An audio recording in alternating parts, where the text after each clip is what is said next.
इस हॉल में माँ भी हैं, बुजुर्ग भी हैं, मेरे समवयस्क भी हैं, मेरे से ठीक पीछे वाले बच्चे भी हैं और बहुत छोटे बच्चे भी हैं। इसलिए बहुत जरूरी है कि राम की कहानी में परिवार का क्या महत्व है, राम की कहानी में इस संस्कार का क्या महत्व है, इस पर मैं चर्चा करूं। क्योंकि राम की कहानी इसी सामंजस्य की कहानी है, इसी एकात्मकता की कहानी है। जिस भी आंगन में बुजुर्गों का पेड़ अभी तक खड़ा हुआ है, पृथ्वी पर उससे ज्यादा आनंदित कोई परिवार नहीं, उससे बढ़िया परिवार कोई।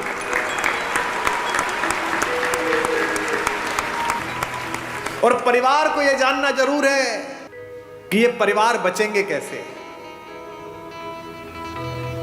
परिवार में काम करने वाले लोग, साथ में व्यापार करने वाले लोग, गाड़ी चलाने वाला ड्राइवर, आपका माली, आपका मैनेजर, आपका कैशियर, इन पर भी लगाम रखनी है। क्योंकि अगली पंक्ति पर आप शायद सहमत होंगे तो मैं अपना वाचन, अपनी बात शुरू करूंगा। बहुत आवश्यक है कि इन पर भी लगाम हो, इन पर भी दृष्टि हो। क्योंकि राम की कहानी यही बताती है कि किसी एक महल में एक मंथरा निकल जाए तो कितना दुख पैदा हो सकता है, और किसी घर में एक राम निकल जाए तो कितना सुख पैदा हो सकता है।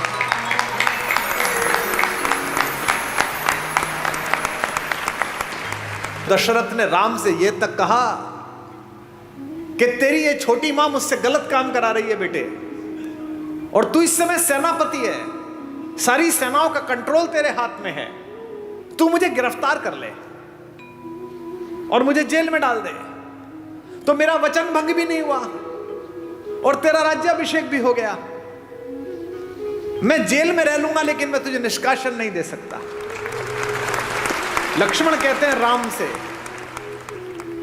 कि ये तीर, ये धनुष कंधे पे लटकाए घूमते हो, घर में अत्याचार हो रहा है, अनाचार हो रहा है, चुप बैठे हुए हो। कह रहे वलकल्ला, वनवास जाऊंगा, मैंने कैसे भाई की पूजा की, कैसे नायक हो। जब तुम कहते हो मेरे बड़े भैया कि मैं अत्याचार सहन नहीं करूंगा, तो अत्याचार तो यही हो रहा है घर में, तो तीर उठाते क्यों नहीं हो। तो राम ने कितनी अद्भुत बात कही। राम कहते किस पर तीर उठाऊं, इस मां पर बचपन में जिसका सपना देख के इसके पास आकर सोया हूं, इस पिता पर जिसने सुबह अपने बाल बनाते समय एक सफेद बाल देखा और उस बाल को देखकर गुरु वशिष्ठ के घर गए और कहा कि अब बस मेरा राज्य समाप्त हुआ, राम को दे दीजिए। या इस भरत पर पाप भी जिसकी सोच की सीमा के बाहर खड़ा होकर प्रणाम करता है कि यहां नहीं जा सकता। किस पर तीर चलाने के लिए बोलता है, बता। राम कहते हैं कि बता मुझे, मैं किसको मारकर पातक लूं, इन तीनों में से किसे मार दूं। और आज समस्या क्या है, मुझे माफ करेंगी हमारी भाभियां, रात को टीवी पे क्या देख रहे हो, एक घर में 3 बहुएं हैं, पूरी रात षड्यंत्र चल रहा है। छोटी वाली ने बड़ी वाली का ऐसा करा, बड़ी वाली ने इसका ऐसा। ये अचानक नहीं हो रहा है। ये क्या सोच रहे हो, आपकी कहानी चल रही है। कहानी तो रामायण की चली थी तो कर्फ्यू लग जाते थे। तुम्हारे हीरे मोती जा चुके, तुम्हारी विद्या जा चुकी, तुम्हारी सारी तकनीक जा चुकी, तुम्हारे लड़के जा चुके, सब जा चुके। तुम्हारे पास एक चीज बची है जिसे छीनने के लिए पागल है पश्चिम, और वो चीज है तुम्हारा परिवार, तुम्हारे संस्कार।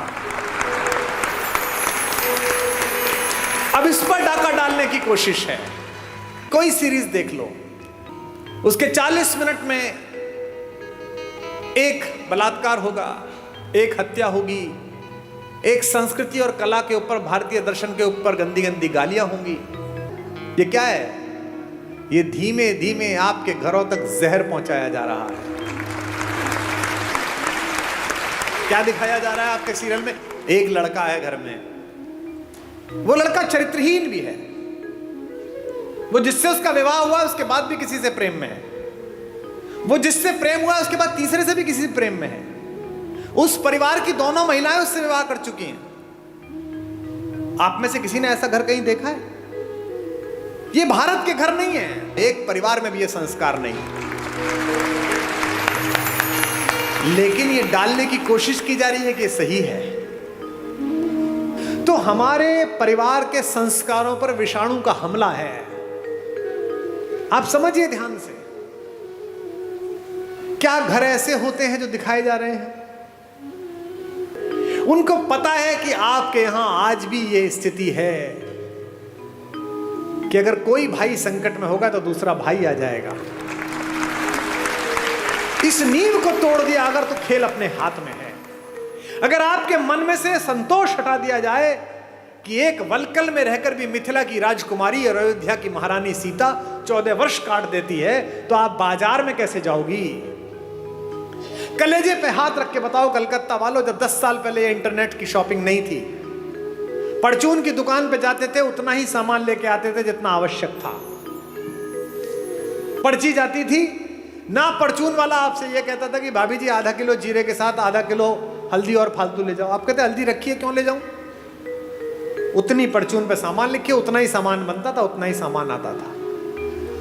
अब मॉल में जाते हो, बाजार सामने है, ये भी डाल दे, ये भी डाल दे, ये भी डाल दे, उसकी आवश्यकता नहीं है, फिर भी डाल दे। ये पोछे नए तरीके के आए हैं, ये सामान उठाने के चमचे नए तरीके के आए हैं, ये तवे नए तरीके के आए हैं। लकड़ी के तवे बेच दिए लोगों ने, जो लकड़ी खुद ही जल जाएगी, कि सब ये बहुत अच्छे होते हैं। तवे ले आए, आप यूज नहीं करे आपने। अच्छा छोड़ो, अब आपने मॉल जाना भी बंद कर दिया, तो उसने कहा अरे ये तो ग्राहक फंस ही नहीं रहा, कुमार विश्वास तो घर बैठ गया, तो आ ही नहीं रहा, तो उन्होंने मोबाइल पे दे दिया, बोले यहीं देख बाजार। बाजार सामने, ये मुस्कुराते हुए चेहरे पर अच्छी सी शर्ट, मेरी हाइट कितनी? 5'11" है ना? मेरा साइज कितना, मेरा वजन कितना, और वो पहन किसने रखी है? 6 फुट 1 इंच के जिम मारे हुए लड़के ने, फंसी हुई है शर्ट, बढ़िया लग रही है, 2 बटन खुले हुए हैं। कुमार विश्वास को लगा ये पहनने के बाद सनी देओल लगेगा, तो खट ले ली, 5000 रुपए की आई, टांग के देखी तो अच्छी नहीं लग रही, क्योंकि वो क्या था? माया मृग। वही सोने का हिरन है जिसके पीछे कुमार विश्वास तीर लेकर निकल लिए। बाजार में चुंबक का गुण भर दिया गया है और आदमी के शरीर और आत्मा को लोहे का बना दिया गया है। समझना कैसे है? एक लड़की अपने छोटे भाई को पीठ पे बांध के पहाड़ पे चढ़ रही थी। थोड़ी देर तक चढ़ी, फिर सांस फूलने लगा, फिर थोड़ा चढ़ी, फिर सांस फूलने लगा। ऊपर से लौटते हुए मवेशी चराने वाले मिल गए। उसने कहा कि इसको नीचे क्यों नहीं रख देती है, आ जाएगा, इतना भारी हो रहा है। उस लड़की ने कहा भारी? ये वजन नहीं है, ये मेरा भाई है।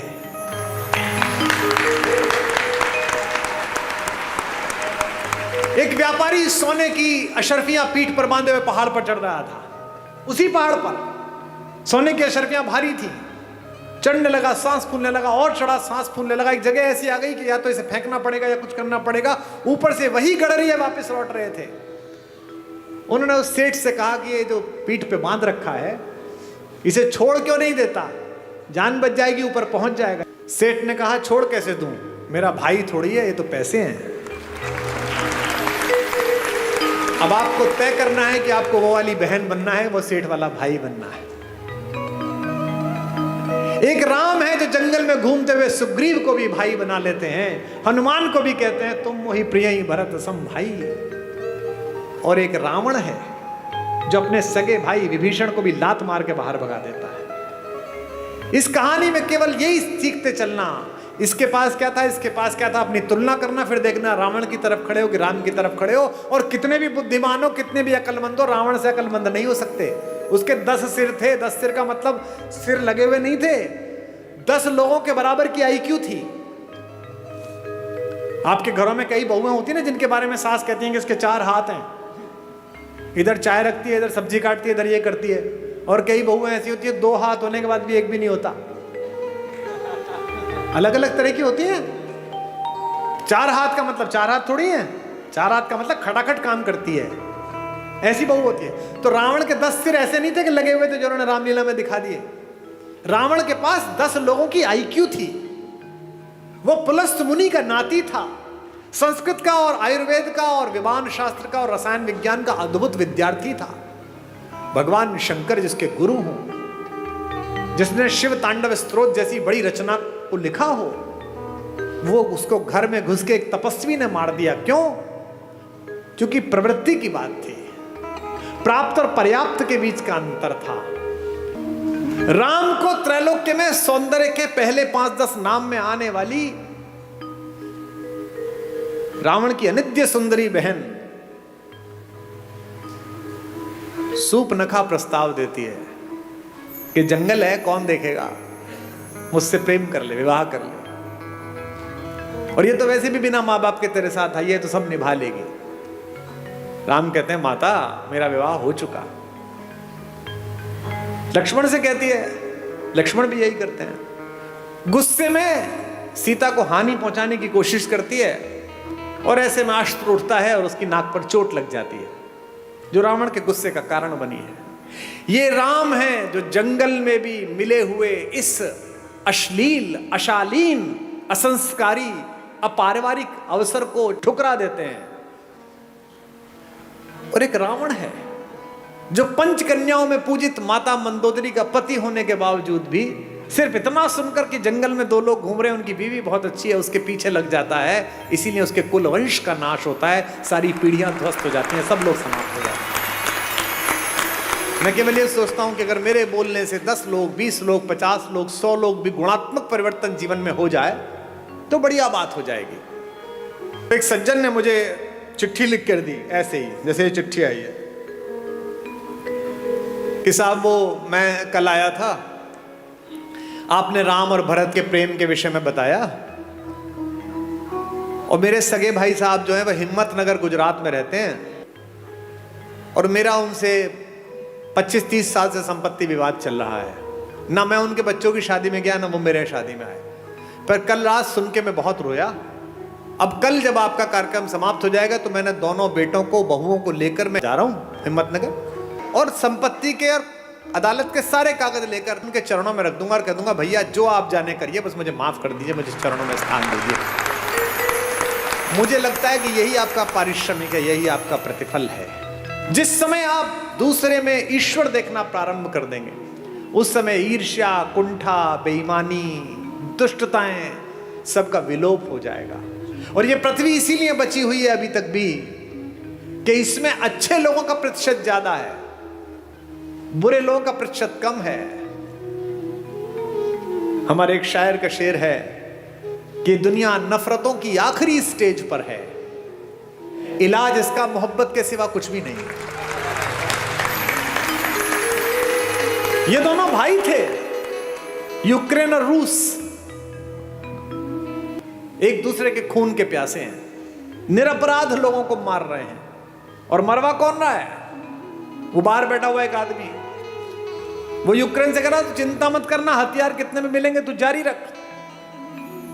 ऐसे बहुत लोग मिलेंगे आपके परिवार में बाहर खड़े हुए, जो आपके बच्चों को, आपकी बेटियों को, आपके बेटों को आपको सिखाएंगे कि घर में लड़ाई है, जारी रख, मैं तेरे साथ खड़ा हूं। वो अपने साथ खड़े, आपके साथ नहीं खड़े हुए।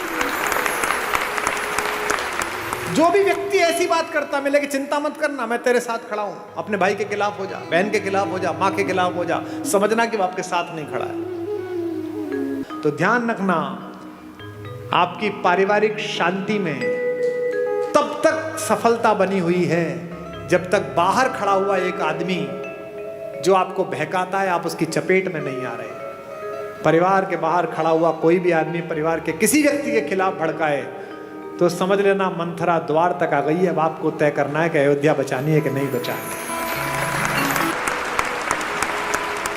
क्योंकि जो आपके साथ खड़ा है वो कह रहा है कोई बात नहीं, थोड़ा नुकसान फायदा चलता रहता है। राम से सब छिना लेकिन सब मिला। इसीलिए मैं बार बार अपने सत्र में एक बात कहता हूं, महत्वाकांक्षा खूब रखिए, लालच शून्य रखिए। ये जो आपके पास है, इसे जब तक पर्याप्त मानते रहोगे तब तक खुश रहोगे। जिस दिन दूसरे के पास जो है उसको प्राप्त करने की कोशिश करोगे, उस दिन कष्ट में आ जाओगे। टेलीविजन पर क्या विज्ञापन आ रहा है? ये दो भाई बहन बैठे हैं, ये एक मामा जी बैठे, एक माता बैठी है। इनमें प्रेम की क्या कमी है भैया? 2 शताब्दी से ज्यादा का प्रेम है दोनों का एक दूसरे से, भैया बहन का। हमको क्या सिखाया जा रहा है? रक्षाबंधन से 5 दिन पहले एक डायमंड की कंपनी आती है, वो कहती है इस रक्षाबंधन बहन को ये हीरा दे दो।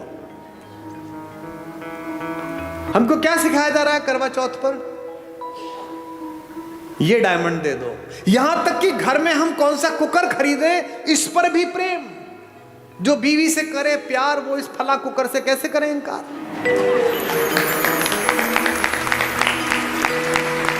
यानी जिनके घर में वो कुकर नहीं आता, वो अपनी पत्नी से प्रेम नहीं करते। मेरे घर में शुरू में कुकर नहीं था, तो मेरे पिता ने मेरी मां से प्रेम नहीं किया। कैसी मूर्खतापूर्ण बात है। साधनों से अगर प्रेम होता, अगर साधन प्रेम का प्रतीक होते,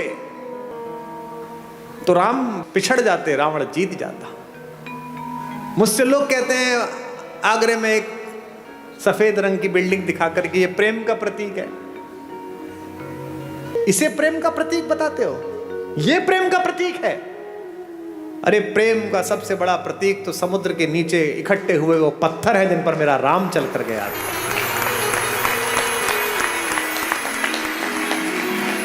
राम ने कहा है ऐसी की तैसी इस पर्वत की, ऐसी की तैसी इस समुद्र की।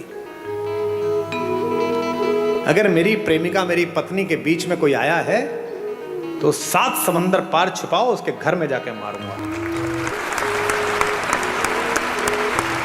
ये प्रेम है, इसे प्यार कहते हैं। प्रेम साधन पर कैसे निर्भर हो गया? महिलाएं एक दूसरे से पूछती हैं इस बार करवा चौथ पे क्या दिलाया, इस बार एनिवर्सरी पे क्या दिलाया। नहीं, उपहार देने चाहिए, लेने चाहिए, अच्छी बात है, पर इससे प्रेम कैसे जस्टिफाई हो रहा है? कोई ज्योतिषी बता सकता है कि इस वाली शादी में इतने कैरेट का हीरा दे दो, इसके बाद तलाक नहीं होगा? बता सकता है? नहीं बता सकता। लेकिन अगर माओ ने बेटियों में संस्कार डाले हों कि जिस घर जा रही हो उस घर में जो मां है वो भी मां ही है, अगर पिताओं ने पुत्रों में संस्कार डाले हों कि जिसकी बेटी इस घर में आ रही है उसका उतना ही अधिकार है जितना तेरा इस घर पर अधिकार है, तो हीरे की जरूरत ही नहीं है, घर ही अयोध्या बन जाएगा।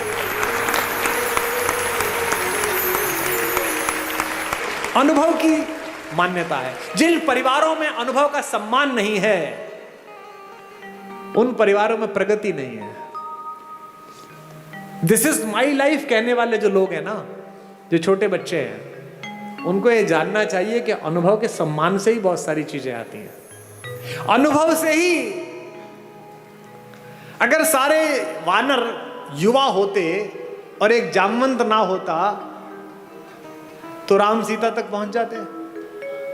सब तो समुद्र के किनारे खड़े होकर ये सोच रहे थे यार मैं 40 किलोमीटर जा सकता हूं, मैं 5 किलोमीटर जा सकता हूं, कूद चेक कर रहे थे।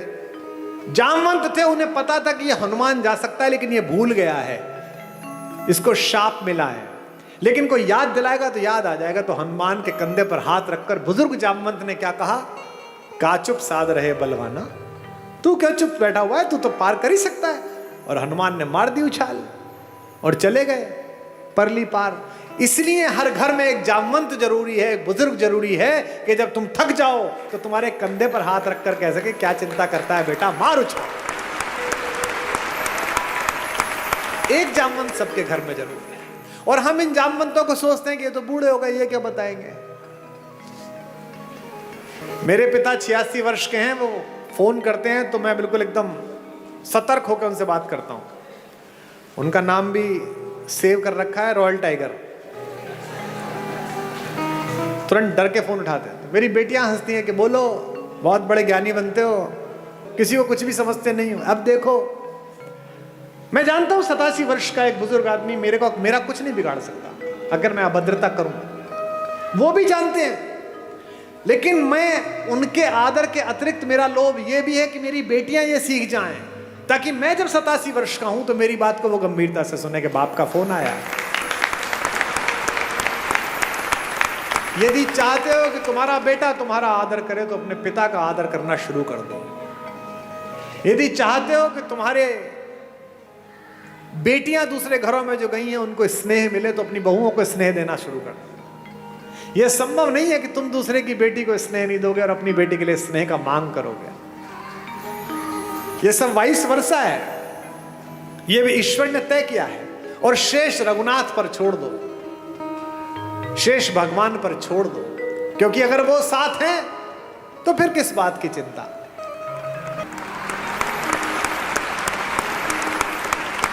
जब विश्वामित्र लेकर गए जनकपुरी में तो धनुष तोड़ दिया। धनुष तोड़ने के बाद जनक ने कहा कि विवाह कर लो। तो राम ने कहा कि विवाह नहीं कर पाऊंगा। बोले क्यों? बोले पिता से आज्ञा ही नहीं ली। तो विश्वामित्र ने कहा कि तुम्हारे खानदान में तो 3-4 शादियां होती हैं, एक शादी यहां कर लो, अगली शादी पिताजी के कहने से कर लेना। इस परिवार में राम पहले व्यक्ति है, इसीलिए मर्यादा पुरुषोत्तम है। उन्होंने ये मर्यादा दी। उन्होंने कहा अपने भाई से लक्ष्मण से रात्रि में कि लक्ष्मण, मैं विवाह करूंगा तो एक करूंगा, क्योंकि मैं तो था नहीं, लेकिन एक क्षत्र इस अंतःपुर पर, इस रनिवास पर राज करती हुई मेरी मां कौशल्या के सामने जब दूसरी मां आई होंगी तो निश्चित रूप से मां को थोड़ा कष्ट तो हुआ होगा, और इन दोनों माओं के सम्मुख जब तीसरी मां आई होगी तो इन दोनों माओं को कष्ट हुआ होगा। तो आज के बाद से मैं मर्यादा स्थापित करूंगा कि विवाह करूंगा तो एक करूंगा। लक्ष्मण कहते हैं अपना धनुष उनके चरणों में रखकर कि भैया अगर आप ये मर्यादा पालन करते हैं तो मैं भी आज एक प्रण लेता हूं कि चाहे कुछ हो जाए मैं आपके चरणों को छोड़कर कहीं नहीं जाऊंगा, मैं आपकी परछाई की तरह आपके पीछे पीछे चलूंगा। उर्मिला है जो पति के साथ नहीं गई हैं, रह गई हैं। मांडवी है, रात में जिस दिन भरत लौट आए हैं, पूरा घर लौट के थक के सो रहा है, कौशल्या को नींद नहीं आ रही, क्योंकि जिस बेटे से इतना प्यार करती हैं उसे जंगल में देखकर लौटी है। और जंगल में भी कैसा देखा है, पैर में इतनी इतनी बड़ी बिवाई हैं, जिन केशों से कंधा ढका रहता था, जो जुल्फें उड़ती रहती थी, वो केश लटिया गए हैं। उस जटा को बांध के जूड़ा बना लिया है राम ने। पूरा शरीर टैन हो गया है, जल गया है, चेहरे पर तेजस्विता है, लेकिन क्या है, 24 घंटे कंधे पर धनुष रखना पड़ता है लक्ष्मण को और राम को, तो यहां मूंज के निशान पड़ गए हैं राम के कंधे पर। बेटे को इस सांसारिक कष्ट में देखकर बेचैन है कौशल्या, सो नहीं पा रही हैं, क्योंकि माएं ही हैं जो एक कष्ट पहचान लेती हैं। गूगल आर्टिफिशियल इंटेलिजेंस बना रहा है, आईफोन आजकल आपकी बात समझ लेता है। एक चीज पसंद कर दो, कोई साड़ी, कोई टेबल, कोई फोन, 71 विज्ञापन आ जाते हैं। किसी शहर में कमरा ढूंढ लो, 50 विज्ञापन आ जाते हैं। किसी दोस्त को लिख के भेज दो कि okay I am coming, just prepare a wonderful coffee, तो जिस शहर में उतरो कॉफी का ऐड आ जाता है कि बगल में है, पी ले जाके। इसे आर्टिफिशियल इंटेलिजेंस कहते हैं। दुनिया का सबसे बड़ा आर्टिफिशियल इंटेलिजेंस मां में बनाया गया है। आप खाना खाने बैठते हैं, आप कुछ बोलते नहीं हैं, पहला कौर अंदर जाता है मुंह में और मां नमक की शीशी आगे कर देती है देख के कि नमक शायद कम पड़ा है, इसे पसंद नहीं है। इसे आर्टिफिशियल इंटेलिजेंस। तो कौशल्या जगी हुई है। कौशल्या देखती है कि ऊपर रनिवास में कोई लड़की घूम रही है। कहती कौन है इस समय जो हमारे एनक्रोचमेंट में हमारी जगह पर घूम रही है, दासी तो हो नहीं सकती। ऊपर जाती है तो देखती है मांडवी घूम रही है, भरत की पत्नी। मांडवी पैर छूती है, मां आप सोई नहीं? तो कहती है बेटा नींद नहीं आई। तू क्यों जागी हुई है? भरत के पास जा। मांडवी कहती है कि मां शायद आपको पता नहीं, आप कक्ष में थी, वो तो यहां नहीं है। कहां गया? उन्होंने कहा कि जब तक राम जंगल में रहेंगे मैं राजधानी में नहीं रहूंगा, मैं अयोध्या के ठीक बाहर नंदीग्राम में कुटिया बना के रहूंगा। राम नीचे सोते हैं, मैं नीचे सोऊंगा। वो वलकल पहनते हैं, मैं वलकल पहनूंगा। वो चप्पल नहीं पहनते, मैं चप्पल नहीं पहनूंगा, वहीं से मैं अयोध्या चलाऊंगा। कहां? तो दिखाती है कि माँ वो देखो दूर जो कुटिया बनी हुई है वो कुटिया बनाई है, तू क्यों नहीं गई बेटा? मांडवी कहती है माँ मैंने तो कहा था जंगल में आपको जरूरत पड़ेगी मैं आपके साथ चलती हूं। देखिए कैसा भरत है। उन्होंने मुझसे कहा कि नहीं, भाभी जंगल चली गई है, तीनों माएँ अकेली हैं, ऐसे में बड़ी बहू तू है, तेरा घर पर रहना जरूरी है तीनों माओं की सेवा के लिए। ऐसी मांडवी है, ऐसा भरत।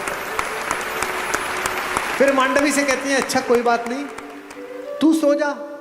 बोले नहीं, अभी माँ उनकी झोपड़ी में दीपक जल रहा है, यानी वो काम कर रहे हैं, जब तक वो जागेंगे तब तक तो मुझे जागना पड़ेगा।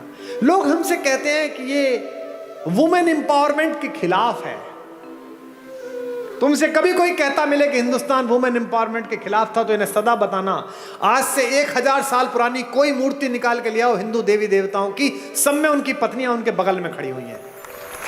ऐसा कोई देवता नहीं मिलेगा जो अपनी पत्नी के बिना खड़ा। हिंदुस्तान के देवताओं के नाम क्या है? भारत के देवताओं के क्या नाम है? सीता राम। कभी सुना राम सीता? आपने कभी सुना राम सीता का मंदिर है? सीताराम का मंदिर है। आगे राधा कृष्ण।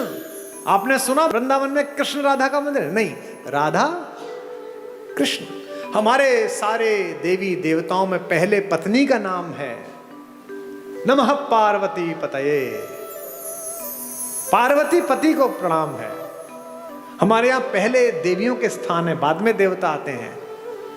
दुनिया की पहली जज भारत की महिला हुई। जब आद्य शंकराचार्य ने आचार्य मंडन मिश्र के साथ शास्त्रार्थ किया तो यह तय हुआ कि एक जज बिठाया जाए। जज कौन बैठे? तो मंडन मिश्र की पत्नी देवी भारती बैठी, जो कहते हैं वुमेन एम्पावरमेंट। और ये जो घूंघट है ये भी भारत में नहीं था। ये तो जब इन्वेजन आया तब उन आतंकवादियों से बचाने के लिए कहा गया महिलाएं घूंघट कर लें ताकि ये लूटमार ना कर पाए ज्यादा। आपने आज तक भी पार्वती जी, सीता जी कभी आपने घूंघट में देखी? 1000 साल 1500 साल पुरानी मूर्तियां ले आओ, सामान्य रूप से एक साड़ी पहन रखी है, कंचुकी पहन रखा है, नीचे पहन रखा है और आभूषण पहन रखे, और हमारी माता तैयार है। दुनिया की सबसे शक्तिशाली महिला अवधारणा हमारे यहां। रावण अपने महल में आकर बहुत रोता है, जोर जोर से रोता है। मंदोदरी ने पूछा कि क्यों रोते हो? अब तो उठा लाए उसे। बोले उठाकर भी बेकार, वो मुझसे प्रेम की दृष्टि ही नहीं डालती मुझे। पत्नियां कैसी भी हो पति का दुख नहीं सह पाती, और मंदोदरी तो पंचकन्याओं में से एक पूजित है हमारी माता। माता मंदोदरी ने कहा कि अच्छा बात तो दुष्टतापूर्ण है, पर तुम्हें कष्ट ना हो इसके लिए तुम्हें एक सलाह दे रही हूं। तुम तो मायावी हो, एक काम करो, कल राम का रूप बना के उसके सामने जाना, वो राम समझ के तुम्हें प्रेम कर लेगी। इस पर रावण और फूट फूट कर रोने लगा। उसने कहा अब क्या हुआ?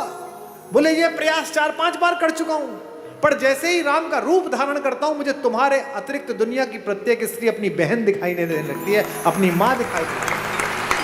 तो राम कैसे नजर आते हैं अगर आपकी दृष्टि में उतरते हैं? उनके चरणों में ही सुख के चारों धाम नजर आते हैं।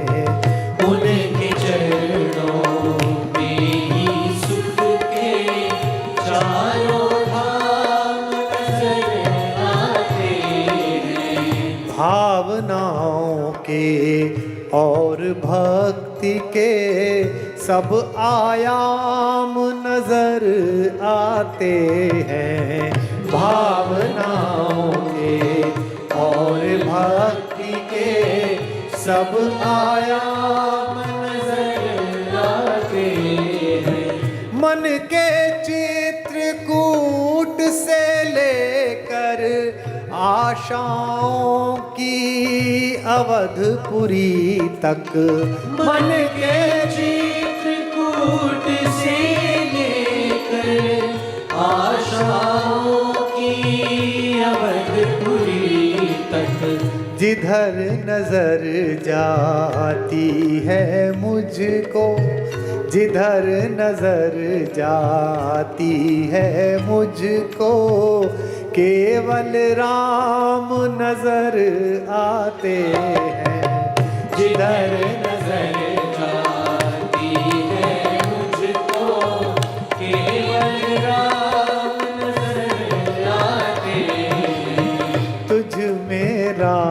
राम नजर आते हैं, तुझ में राम नजर आते हैं, तुझ में राम नजर आते हैं, तुझ में राम नजर आते हैं। अच्छा, ये बच्चियां बैठी हैं, इनकी जब शादी होती है तो एंगेजमेंट रिंग कितनी महंगी बनती है। सीता की एंगेजमेंट रिंग कितनी महंगी होगी, लेकिन जब केवट के सामने भगवान राम बिना पैसे के खड़े हो गए कि उतराई देने के लिए कुछ नहीं है, और केवट ने कहा ऐसे तो जाने नहीं दूंगा, पैसे दो, उतराई तो देनी पड़ेगी। तो पति का अपमान ना हो जाए, पति यहां संकट में ना लगे, सीता ने चुपचाप अपनी अंगूठी उतारी और राम के हाथ में दे दी कि ये दे दो। गोस्वामी जी ने लिखा, पियसिय की ही जानन हारी, मुदित मगन मणि मुंदरी उतारी। मणि उतार कर दे दी। ये सीता है, ये सीता सिखाई गई थी, ये सीता घर घर में सिखाई गई थी। इसीलिए हमारी माएं, हमारी नानियां, हमारी दादियां कम में काम चला लेती थी। आज क्या हो गया, कम हो गया तो झगड़ा हो गया। पति की नौकरी 4 साल नहीं लगी तो तलाक हो गया, पत्नी की नौकरी छूट गई तो झगड़ा हो गया। इसका मतलब क्या है, सुख साधन पर केंद्रित कर दिया। और यहां बैठे हुए धनी लोगों, सुख साधन में है ही नहीं। तुम्हारे ऑफिस में जब 15,000 रुपए में बाहर खड़े होकर सफाई करता है लड़का, जो तुम्हारी गाड़ी पर पोछा मारता है, किसी दिन कलकत्ता में आसमान में हल्की बारिश होती है, साइकिल से वापस जाता हुआ बाजार से पाव भर बेसन खरीदता है, पाव भर प्याज खरीदता है, आलू खरीदता है, एक छोटी सी बोतल में 200 मिलीलीटर तेल सरसों का लेता है और पत्नी से कहता है मौसम बहुत अच्छा रहा, पकौड़े बना ले। वो स्टोव पे पकौड़े बनाती है, दोनों बाहर बैठकर खाते हैं और शाम को सोते हुए कहता है यार क्या शाम बीती है, भगवान का धन्यवाद, क्या अच्छा मौसम है, क्या बढ़िया हो। और तुम पेरिस जाकर भी सुखी नहीं हो, तुम लंदन की ऑक्सफोर्ड स्ट्रीट पे शॉपिंग करते हुए खुश नहीं हो, क्योंकि तुम डेपुटेशन पे दुख को भेज रहे हो। दुख हो गया है थोड़ी मार्केटिंग कर लूं शायद कम हो जाएगा, दुख हो गया है थोड़ा मेकअप करके एक सेल्फी ले लूं शायद कम हो जाएगा। ये जो फेसबुक पर, ट्विटर पर, इंस्टाग्राम पर बहुत हंसते मुस्कुराते चेहरे हैं, इनमें से अधिकांश की जड़ें खोखली हैं। इसीलिए आत्महत्या करते हैं, इसीलिए ड्रग्स में गए हैं, इसीलिए शराब में गए हैं। ये राम की कहानी आपकी जड़ों की आत्मा में यूरिया का काम करती है, आध्यात्मिकता का। ये आपको मजबूत करती है, एक भाई की तरह, एक पति की तरह, एक पुत्र की तरह, एक नागरिक की तरह। भाई भाई के संबंध, भाई बहन के संबंध। अब 2 बहनें हैं इसमें, इस कहानी में। भाई बहन का संबंध ठीक ना हो तो गड़बड़ हो सकती है। एक बहन है शूर्पणखा, जिसको अपने बदले की चिंता है, भाई के नाश हो जाने की चिंता नहीं है। मेरा बदला पूरा हो जाए बस। वो ये नहीं कहती कि मेरा अपमान किया, वो ये नहीं कहती कि मैंने नीचतापूर्ण व्यवहार किया, वो कहती है कि मैंने बताया मैं तुम्हारी बहन हूं, इसके बाद मेरा अपमान कर दिया। और उसकी तो बीवी बहुत सुंदर है, वो जंगल में क्या कर रही है, वो तो भैया आपके पास होनी चाहिए। ऐसी बहन देखी है कोई जो अपनी भाभी के रहते बाहर की किसी औरत का वर्णन करे कि इससे अपना लो? इसका मतलब वो बहन ही दुष्ट है, उसने अपने भाई का नाश करा दिया। एक सीता है, सीता का भी एक भाई है, आपको पता है? जब अशोक वाटिका में माता बैठी हुई है तो रावण आता है उनसे मिलने, रोज आता है, कहता है मेरा प्रणय प्रस्ताव स्वीकार कर ले। क्या उस तपस्वी के पीछे पड़ी रहेगी, वो तो जंगली है, मैं मार दूंगा उसे, खत्म हो जाएगा, वो कुछ नहीं कर पाएगा, तुझे ले नहीं जाएगा।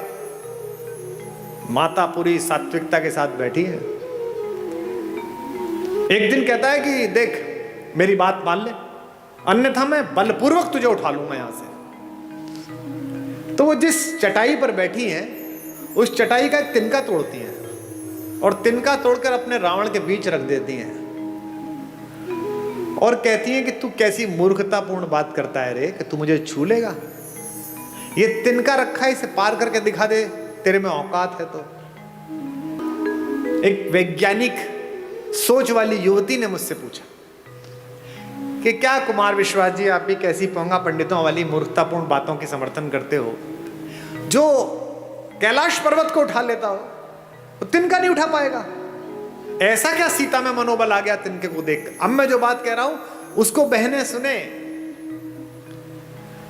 एक लड़की अपने पति के साथ भी इतना सुरक्षित अनुभव नहीं करती इतना भाई के साथ करती है। क्यों? सीता भूमि से पैदा हुई है। सीता का नाम है भूमिजा और तिनका भूमि से पैदा हुआ है। संस्कृत में उसे कहते हैं भूमिज। वो तिनका नहीं है, वो सीता का भाई है। सीता कहती है मेरे इस भाई से निपट ले, पति से तो बाद में निपटना, वो तो बाद में आ जाएगा, पहले इस भाई से निपट। एक तृण धरकर कहती है, उसकी ओट में बैठकर कहती है वैदेही, तृण धरि ओट कहत वैदेही, तृण धरि ओट कहत वैदेही, सुमिर अवधपति परम स्नेही, तृण धरि ओट कहत वैदेही, सुनिर अवधपति स्नेही। एक बात आपको बता दूं मैं, जिस दिन आपको अपने पिता की बेटी से अपनी बेटी ज्यादा अच्छी लगने लगे, उस दिन समझ लेना कि अमंगल की तीर्थ यात्रा प्रारंभ हो गई है। क्योंकि पहला संबंध तो पृथ्वी पर आपका उसी से है जो एक कोख से पैदा हुआ है। ये जो भैया दूज पर और राखी पर बहनें राखी बांधने आती हैं, हम क्या समझते हैं कि ये एक त्योहार मनाने आती है? नहीं, ये उस भाई में अपने माता पिता का मंगल ढूंढती हैं। ये जानती है कि मेरा भाई ठीक रहा तो मेरे माँ बाप का बुढ़ापा ठीक कटेगा, ये समृद्ध रहा, ये शक्तिशाली रहा तो अच्छा हो जाएगा, और उसी के आशीर्वाद से तुम्हारा स्वास्थ्य चलता है। इसीलिए उस तिनके की ओट पर बैठी हुई सीता जानती है कि जब तक ये तिनका है, जब तक ये मेरा भाई है, चाहे कैसा भी हो, तिनके से ज्यादा गरीब बेचारा कौन होगा? तिनका तो बहुत ही गरीब भाई है, लेकिन फिर भी वो जानती है कि ये रक्षा करेगा। इसलिए इस पूरे पारिवारिक प्रतिष्ठान में, राम कथा में एक एक प्रतीक शास्त्र ऐसा है जो आपको आपके पारिवारिक मूल्यों के साथ जिंदा रख सकता है।